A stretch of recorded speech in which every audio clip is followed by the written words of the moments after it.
రాజసాబ్ సినిమాలో ఒక ట్విస్ట్ ఉంటుంది సినిమా మధ్యలో. ఆ ట్విస్ట్ చూస్తే ప్రతి ఒక్క ఫ్యాన్ కూడా కాలర్ ఎగరేసుకొని అరే మా ప్రభాస్ అంటే ఇది రాబోయే అనే విధంగా పండుగ చేసుకుంటారని మూవీ టీం వాళ్ళు చెప్పడం జరిగిందంట. అసలు ఏం ట్విస్ట్ ఉంటుంది? అసలు ఎందుకు ఇంత ఇంత హైప్ ఇస్తున్నారు? సో ఖచ్చితంగా ఇప్పుడు ప్రభాస్ ఫ్యాన్స్ అందరూ ఈ సంవత్సరం మోస్ట్ అవైటెడ్గా వెయిట్ చేస్తున్న సినిమా అయితే రాజాసాబ్ అనమాట. సో ఎక్కడో ఒక డౌట్ ఉంది డైరెక్టర్ మారుతి గారి మీద, ఆయన హ్యాండిల్ చేస్తాడా చేయడా అని చెప్పి. బట్ ఆయనకున్న ఒక ప్లస్ పాయింట్ ఏంటంటే ఒక కామెడీని రాసుకుని దాన్ని స్క్రీన్ పైన పండించడంలో అతను ఒక దిట్ట అని చెప్పొచ్చు. ఎందుకంటే ఒకప్పుడు హారర్ కామెడీ అనేది తెలుగు సినిమాకి ఇంట్రడ్యూస్ చేసిందే మారుతి గారు.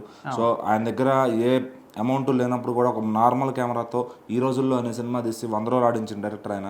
సో మరి అలాంటిది ఆయన స్టెప్ బై స్టెప్ ఎదుగుతూ వచ్చారు. నాని గారికి అంటూ హిట్ ఇచ్చారు, ఇంకా చాలామంది హీరోస్కి హిట్ ఇచ్చారు అనమాట. సో మరి అలాంటిది ఈరోజు ప్రభాస్ గారు ఆయన చేతులు అంటే ఫస్ట్ టైం ఆయన్ని ఒక star director cinema star hero cinema ఆయన చేతిలో పడింది. మరి ఖచ్చితంగా దానిపైన చాలా అంటే చాలా శ్రద్ధ తీసుకుని చాలా బాగా డిజైన్ చేశారు ఆ కథనం తెలుస్తుంది. అట్లానే ప్రభాస్ గారు కూడా ఫస్ట్ టైం ఇట్లాంటి హారర్ కామెడీ డ్రామా చేయడం అనేది. సో మరి ఆయన కూడా ఒక డిఫరెంట్గా అటెంప్ట్ చేసుకుంటూ వెళ్తున్నాడు. చేసిన సబ్జెక్ట్ మళ్ళీ చేయకుండా ఏదైనా డిఫరెంట్గా చేయాలని వేరే వెళ్తున్నప్పుడు మరి ఈయన కరెక్ట్గా తగిలారని చెప్పొచ్చు. సో మరి ఈయనకి బడ్జెట్ కూడా యూవీ వాళ్ళు ఎక్కడ కొరత లేకుండా ఇస్తున్నారని చెప్పొచ్చు. సో మరి ఈ సినిమా అయితే చాలా గ్రాండియర్గా లావిష్గా రెడీ అవుతుందని తెలుస్తుంది. అయితే ఈ సినిమాలో ఒక ట్విస్ట్ ఉంటుందంటే ఏంటంటే అది చెప్తే మరి బాగోదు కానీ రెండో ప్రభాస్ గారు కూడా ఉంటారు. సో ఏంటంటే నార్మల్ ప్రభాస్ గారేమో స్టోరీ నడుస్తూ ఉంటుంది, ఆ కథలోకి దయ్యం వస్తుంది కాబట్టి అది హారర్గా చూపించాలి కాబట్టి ఫ్లాష్ బ్యాక్లో ఇంకొక ఏదైతే మనం ఫస్ట్ లుక్ కూడా చూసాం నోట్లో సిగార్ పెట్టుకుని గడ్డంతో ఉండే ప్రభాస్ గారు, అది సెకండ్ క్యారెక్టర్ వాళ్ళ తాతగారు నాన్నగారు అని చెప్పి కొంతమంది మాట్లాడుకుంటున్నారు. సో మరి ఆ ఫ్లాష్ బ్యాక్ నుంచి నార్మల్ స్టోరీకి మూవీ నడుస్తూ ఉంటుంది. సో మరి అది హారర్ ఎలిమెంట్స్, ఆ సౌండింగ్ అట్లానే కామెడీ కానీ పండితే నిజంగా అది ఇండియా కాదు వరల్డ్ లెవెల్లో చాలా బెస్ట్గా ఆడే సినిమా అవుతుంది. అట్లానే మొత్తం హాలీవుడ్ టీమ్స్ కూడా పనిచేస్తున్నాయంట హారర్ అంటే సౌండ్స్ కోసం.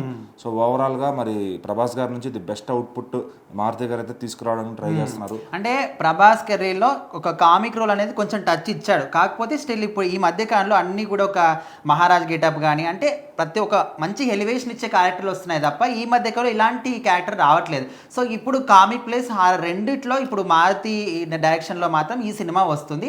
అయితే ఫ్యాన్స్ అందరు కూడా ఒక లెవెల్లో ఎక్స్పెక్టేషన్స్ పెట్టుకుంటారు. ఇప్పుడు ప్రభాస్ గారి సినిమా హాలీవుడ్ రేంజ్లో ఎక్స్పెక్ట్ చేస్తారు, ఒక నన్ను అట్లాంటి హారర్ మూవీస్తో కంపేర్ చేసుకుంటారు. బట్ మారుతి గారి స్టైల్ ఆఫ్ టేకింగ్ అనేది అది వేరేగా ఉంటుంది, మనం హాలీవుడ్తో కంపేర్ చేసుకోకూడదు. ఎందుకంటే మన ఇండియన్ సినిమా స్థాయిని హాలీవుడ్ దాకా తీసుకెళ్ళడానికి ప్రభాస్ గారు ప్రయత్నిస్తున్నారు కాబట్టి.